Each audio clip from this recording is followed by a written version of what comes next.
Hello and welcome back to Just Some Space Guy, but you can just call me Space G. Chapter 7 of Deadrock is finally out. The 1 month waiting time is finally over, making us be capable to enjoy and experience peak fiction once again. Honestly, it is a nice present from Mashima after the holidays. So chapter 7 starts off exactly where the previous chapter ended.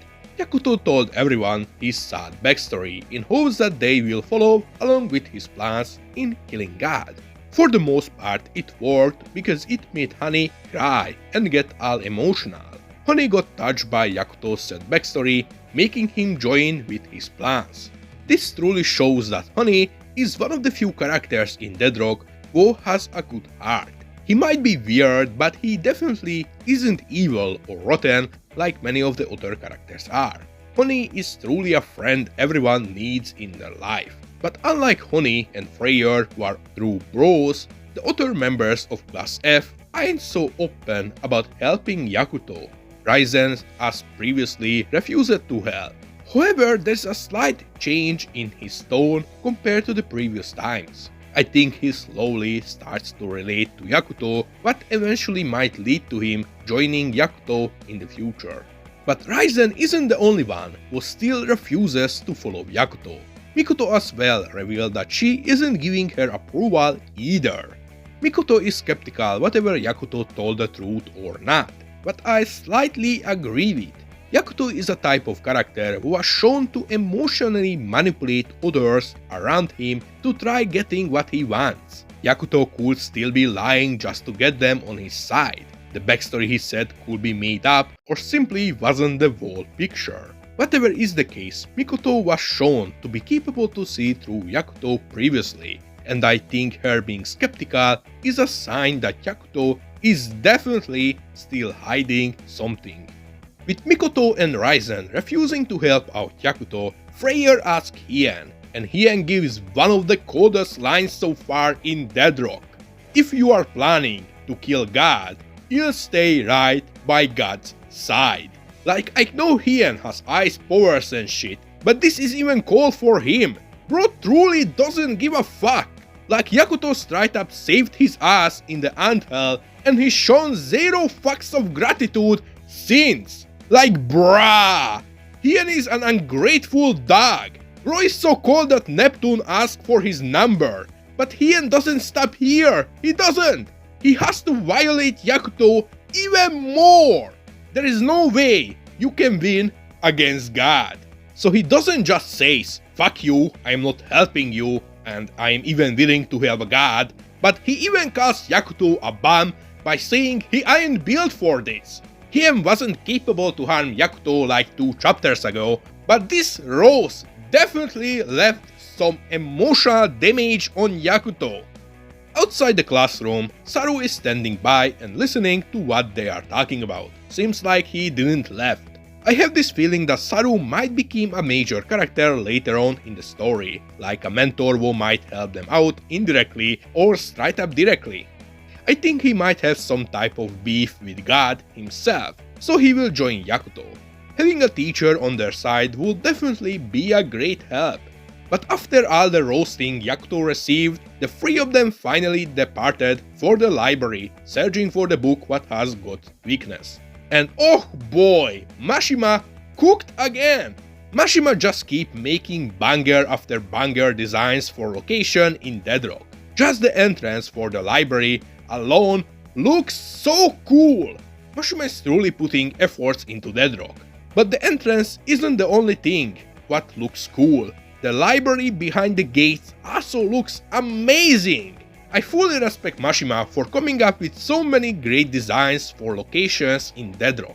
Like, he keeps putting out bangers after bangers and he just never stops. Each location in Deadrock feels unique and interesting. My man Mashima is truly cooking.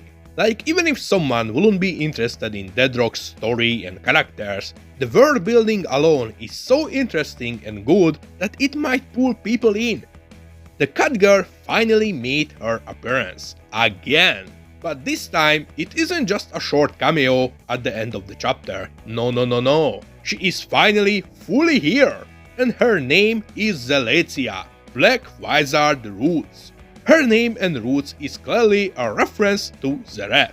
However, Honey snaps. He looks like Yakuto and Freyr, calling them stupid, revealing that Zelecia is no one else than Chako herself. She even got the same scar.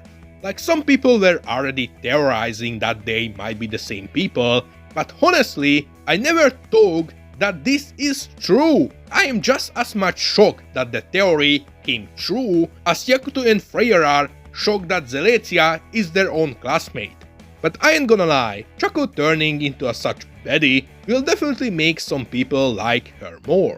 Like, poor thing barely had any fans in the bird form outside me. Now everyone will out of the blue like her. And I'm not gonna call people shallow for this because I'm gonna call people shallow for this. Zelecia says that her magic is so strong that she turns into a bird to suppress it. I'm calling a cap on this. I think the bird form is her real form and she's just lying. Anyone who calls themselves strong or too strong is mostly lying. Even so, we have to see in the next chapter. I hope she is actually strong, but if she wouldn't be strong, that wouldn't be a problem either, because she's funny and cute. Pretty privilege. I also love the dynamic between Chako and Honey. They are really funny together. However, before they could finish their conversation, someone shows up behind them, asking them to be quiet because they are in a library. And the person is no one else than Kugar. You know, Kugar. If you don't know what Kugar is, I'm not blaming you. You might recognize his name as Kugar from few chapters ago. Apparently few names got mistranslated in Deadrock. For example, Honey's actual name is Honey. Another major name change is Curse Velocity, what became Curse Velocity. So no more Lightning McQueen jokes. Kugar's name also got mistranslated to Kuga. His actual name is Kugar, but I am not gonna lie, sounds worse. Kugar sounds better in my opinion, it's just menacing. So if you wondered what Kugar is, now you know that it is Kugar who was mentioned few chapters ago. The same Kugar who Hien was interested in. Kugar has a really interesting and simple design. Nothing over the top, but also pretty good. I love how Mashima can create so many good and interesting character designs without overcomplicating them. He's truly a master of his works. Kugar seems like an interesting character, honestly. He's a third-year student, and based on what the other students said while glazing him, he seems to be quite strong. Probably one of the strongest students in Deadrock. But he's pretty fast to prove when one of his underlings calls his lyrics a poem. He easily kills one of his underlings with barely any effort, similarly how Yakuto killed Maxwell. So he definitely shouldn't be underestimated. However, despite how strong he is, he seems to be extremely arrogant and full of himself. He seems to have a lot of pride. You get it? Because he's a lion. You'll see myself out. However, despite how powerful he is, Freyr takes him down from his feet. Kugar falls in love with Freyr just from a single look at her. I mean, I can't blame him. Miss No Underwear is definitely hot. Pun intended. Okay, put down the torches, he'll stop with the puns. The moment Kugar shows affection towards Freyr, a pumpkin head character shows up, attacks Freyr with his ability, turning her into a candy, kidnapping her. Not like Freyr wouldn't be a candy already. I thought you are done with the puns! I lied. This again shows how good Mashima is with designs. His designs are so simple, yet so interesting and amazing. Jack is a second major character from Kugar's group, and you just know that he is gonna be a menace alongside Kugar. However, one thing I have to say is that the French lion should stay away from Freyr. But before Yakuto could do anything to get Freyr back from Kugar's group, a giant eye shows up on the top of the library, demanding everyone to stay quiet. The moment the labyrinth guardian shows up, the labyrinth starts to shake and change shape, separating everyone from each other. Meaning Curse Velocity is a constantly changing labyrinth library. This means Yakuto's team doesn't just need to deal with the massive library to find the book they are searching for and fight Kugar's group to get Freyr back, they also need to stay quiet, otherwise the labyrinth will change shape making them lose progress and sense of direction. The arc already sounded interesting before all this, but now I am fully hyped! This arc is gonna be big! Unfortunately, the chapter ends here. But don't worry, because the last panel is hyped as well. The last panel shows Bebel, the guy who went missing in chapter 1, Underground, meaning soon he will play a major role in the story. I can't wait to learn what role he might play in the story and what power he might possess.